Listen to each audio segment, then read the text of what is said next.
今日我哋拍呢個屋苑喺業主架構入面，香港人佔比係超過半成嘅。每次帶香港朋友嚟睇樓，佢都會出奇一致咁樣問翻我同一樣嘅問題：呢個開發商係咪做慈善噶？咁點解香港街坊會咁樣問呢？因為對於寸土寸金嘅香港嚟講啊，你要揾一塊14萬方嘅地嚟起樓並唔難，但係14萬方嘅地你只用咗2.6萬方嚟起樓，其餘都用嚟做園林，就真係好難。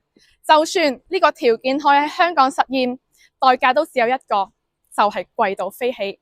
而且佢唔同大多數屋苑宣傳嘅園林咁，同實際交付有過大嘅區別，或者園林綠化過於稀疏，缺少美感。並且佢為咗增加業主朋友休閒放鬆嘅居住體驗，仲犧牲咗1萬個方嚟起呢個活水湖。從大門入口到林蔭步道，再到中心湖景區，成條動線連埋一齊，就係一場休閒放鬆嘅慢生活之旅。佢就係香港人非常熟悉嘅珠海、斗門、恆宇、江山匯。咁恆宇江山匯呢個項目到底啱唔啱你？缺點我會放喺最後。睇完呢條片，你自然會有答案。好啦，依家我哋先上樓書基礎信息。恆宇江山匯建築總面積係46萬個方，規劃總戶數係3328戶，綠化率35%，容積率3.38%，物業管理係萬科瑞服務，管理費係2蚊6人仔，車位總數3540個，車位配比超過1:1，保證每一戶業主都有停車位。項目整體分為4期開發，1、2期已經交付，目前在售嘅係3期，主推21棟。面積有89方嘅3房同埋110方嘅湖景4房，精裝現樓。而4期嘅河景單位目前仲處於待開發狀態。本人認為恆宇江山匯最值得市場認可嘅地方係，除咗我哋啱先所提到嘅，佢14萬方嘅地只用咗2.6萬方嚟起住宅，其餘都嚟做園林之外，仲有係犧牲咗1萬方嚟起我呢個身後嘅活水湖，令到成個社區建築同埋湖景達到水乳交融一種狀態，勾勒出一幅如詩如畫嘅生活美景。咁今日我哋之所以再嚟拍多期恆宇江山匯呢，係因為佢早期加推咗21棟呢個湖景單位。咁恆宇江山匯之所以吸引到咁多香港人，除咗佢嘅園林做得好之外啦，佢仲係湖心路首個開通港澳直通巴士嘅屋苑。除此之外，佢仲係名副其實香海大橋嘅橋頭堡。行出屋苑大門左轉，往東面走，去市區去山姆只需要13分鐘嘅通勤時間。仲有門口仲有多條嘅線路巴士線路供大家選擇，橫縱跨越珠海嘅東西兩岸。仲有一點值得表揚嘅係，佢大手筆創作遠基處理同埋仿鋼板工藝，令到成個屋苑嘅整體係比湖心路高出2米嘅，避免咗園林同埋房屋下陷之餘，同時又減少咗水浸嘅可能性。單單呢個處理就要耗時2年，真係不懼施工嘅繁瑣同埋周期長嘅耗時，從根本上解決咗遠基長期不均勻嘅現象。但係買樓呢件事，我哋唔可以眯眼放大佢嘅優點，而忽視佢嘅缺點。綜合翻優點，同時都要考慮翻佢嘅缺點嚟做選擇，咁先唔容易出錯。好啦，我哋先去睇示範單位，再嚟總結翻佢嘅缺點。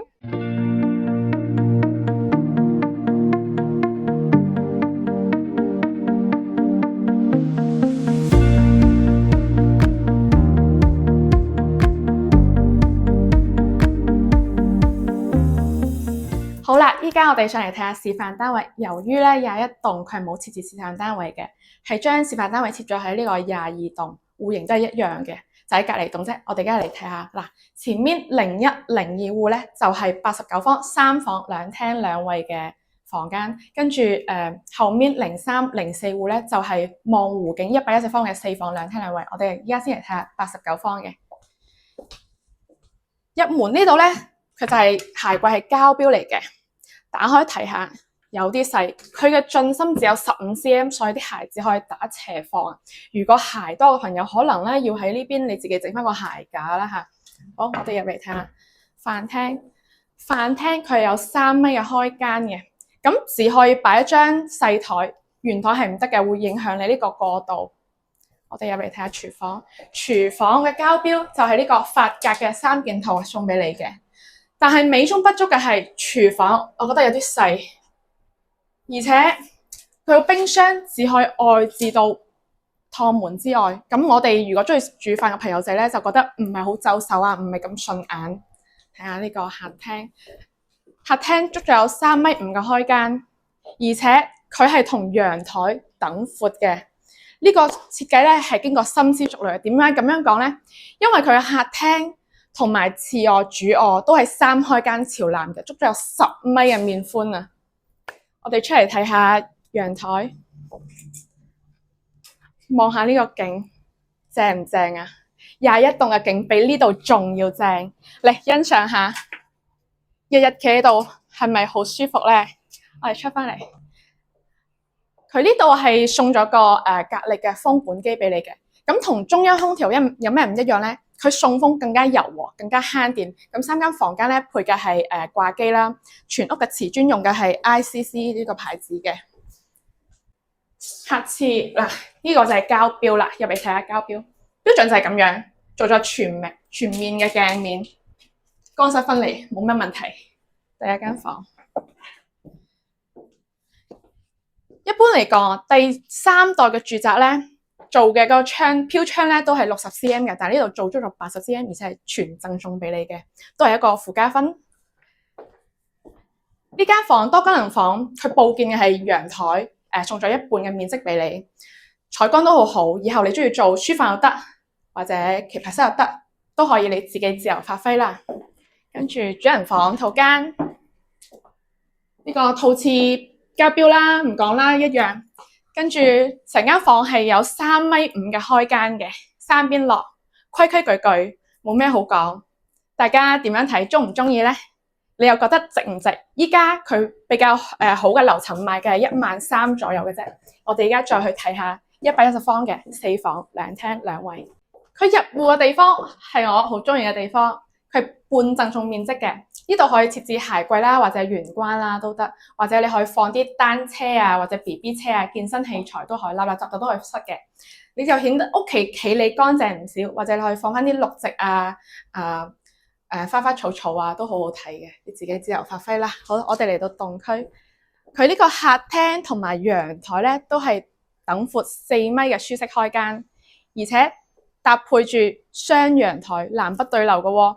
咁佢呢個仲係13米超闊嘅南向面闊啊，因為佢呢邊多咗間房，所以係多咗3米嘅闊度。你睇下呢啲風，吹下吹下幾舒服，仲可以減少咗開空調，以後啲生活更加健康。好，我哋睇翻呢個景觀陽台，呢邊係直接呼應翻樓下呢個枝繁肉茂、鬱鬱蔥蔥嘅社區園林，你就可以明白佢佔地14萬方，只用咗2.6萬方嚟起住宅。其餘都係做園林嘅感覺。翻出嚟睇下，客廳2.9米嘅開間係唔夠放圓台嘅，你只可以放4人台，呢啲細細地嘅台，唔係嘅話會影響出入。呢邊嘅生活陽台啦，呼應翻樓下呢個1萬方嘅活水湖同埋出面嘅白藤湖，佢晚黑仲係有一個燈光表演嘅。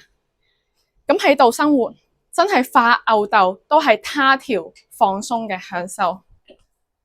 廚房佢做咗一個 L 字形嘅動線，嗱係舒適嘅，冇問題嘅，仲留咗個雪櫃位俾你。不過你要考慮嗰個雪櫃大細，如果你想放大啲嘅雪櫃咧，咁可能你會犧牲呢個櫃啊，拎嘢就好唔方便。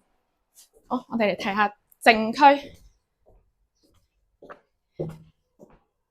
廁所都係膠標啦，乾濕分離，佢嗰個窗仲可以望翻個湖景嘅，都係唔錯。跟住呢邊我中意嘅地方係呢個玄關位，你可以好似整咗個置物架啦，啲垃圾雜雜啲嘢可以塞入去，而且係有15 cm 嘅進深嘅，你睇好闊噶喎，擺乜都得。第一間房2.85米嘅開間，飄窗都係贈送嘅，都夠闊落，方方正正。第二間房呢度可能就細咗啲，你可以做翻 BB 房啊，或者整翻個榻米都冇問題嘅。多功能房佢係西北向嘅，按照咗陽台佈建，送咗一半面積，景觀係可望翻呢個湖景，係唔錯嘅。你以後去做翻個書房啊，或者電競房啊、麻雀房啊都冇問題。主人房套間其實俾我感覺同89方嘅差唔多，都係3邊落，夠晒闊落。衣櫃其實你都可以做盡佢，你衫多話做盡佢，或者呢邊可以加翻個置物架，你可以放翻啲包包啊、首飾啊、立立雜雜啲啊塞喺度，就唔使塞翻衣櫃嗰度咁麻煩。廁所呢邊都係呢個窗，明窗都係呼應翻呢個湖景，可以一種享受。好，110方介紹到呢度，佢都係全明嘅格局，你又中唔中意呢？不過啲嘢都係冇十全十美嘅，我哋落翻樓去講翻佢嘅缺點。咁好啦，我哋考慮入手恆宇江山會之前，有咩需要注意嘅呢？第一，成也交通，敗也交通。項目係靠近香海大橋嘅，咁喺高樓層冇遮擋情況下，難免會有噪音影響。第二，教育資源一般，雖然項目有自帶幼兒園，但係對應翻嘅白藤湖中心小學同埋白藤中學，佢嘅目前嘅師資排名教育都好一般，同南面嘅湖心新城相比，明顯競爭力不足，而且距離位置嘅距離都唔算近，行路要20分鐘先可以到達。第三，生活便利度一般，項目規劃配建嘅大型商業尚都時尚百貨，從對外宣傳到交流一直都冇任何嘅動靜。